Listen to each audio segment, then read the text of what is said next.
वली अहद आ गए पाकिस्तान, उसके बाद वो इंडिया चले गए। इंडिया का मीडिया आजकल बहुत वो चिल्ला रहा है कि वली अहद ने पाकिस्तान की गोद में 20 अरब डाल दिए, ये कर दिया, वो एक एक चीज़ को उन्होंने नोट किया। वो मैंने रिपोर्टें बड़ी तफसील के साथ देखी हैं। तो उसमें एक बहुत बड़ी चीज़ ये है कि वहाँ पे जो मुश्तरका बयानिया था या जो मुश्तरका प्रेस कॉन्फ्रेंस थी, उसमें भी मोदी सरकार ने और जो उनके वज़ीर ख़ारजा हैं आदिल जुबैर, उनसे इंटरव्यू लेते भी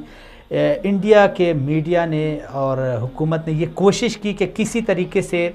सऊदी वली अहद और उनके वज़ीर ख़ारजा से पाकिस्तान का लफ्ज़ या पुलवामा के हवाले से पाकिस्तान या फिर दहशत गर्दी के हवाले से पाकिस्तान का लफ्ज़, पाकिस्तान का नाम उनसे उगलवाएं, लेकिन वो नाकाम रहे। अभी वो बिल्कुल इसको आप क्या समझते हैं कि ये पाकिस्तान के कितने फेवर में है? नहीं, उन्होंने बड़ी अक्लमंदी से जो भी जवाब वगैरह दिए हैं, और मुझे तो बस ऐसा लगता है कि हैं तो वो नौजवान, लेकिन उनका अक्ल बहुत ज़्यादा है माशाल्लाह, और बहुत तरीके से उन्होंने हैंडल किया है पाकिस्तान का विजिट भी और इंडिया का विजिट भी, और आगे जो जा रहे हैं आगे भी मेरा ख्याल है वो बड़े इंटेलिजेंटली हैंडल करेंगे। तो पाकिस्तान के लिए तो ये एक बहुत अच्छा मूव था उनका यहाँ आना और फिर उनका इंडिया जाना। तो इंडिया में भी उनको बहुत अवभगत हुई उनकी, और वहाँ पे भी उनके इंटरेस्ट है कि वो वहाँ पे इन्वेस्ट करें इंडिया में, और उनके जो तेल वगैरह का सारा मसला है उनके साथ है वो। लेकिन उनकी तो पूरी हो गई, आप समझे कि बहुत कामयाब दौरे रहे उनके।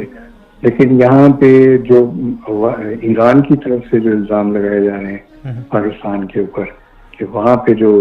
हुआ है जिसमें कि जी वो पासदारानी इनकलाब के ऊपर जी पासदारान वाले, तो वो अब कह रहे हैं कि जो जिन लोगों ने किया है वो पाकिस्तान में है, तो उसका भी एक पाकिस्तान के लिए एक बड़ा ब्रिज का काम करता है पाकिस्तान। तो अब ये जो हो रहा है, जैसे ग्वादर में पाकिस्तान ने दे दिया उनको कि यहाँ वो बनाए, रिफाइनरी बनाए, तो इंडिया को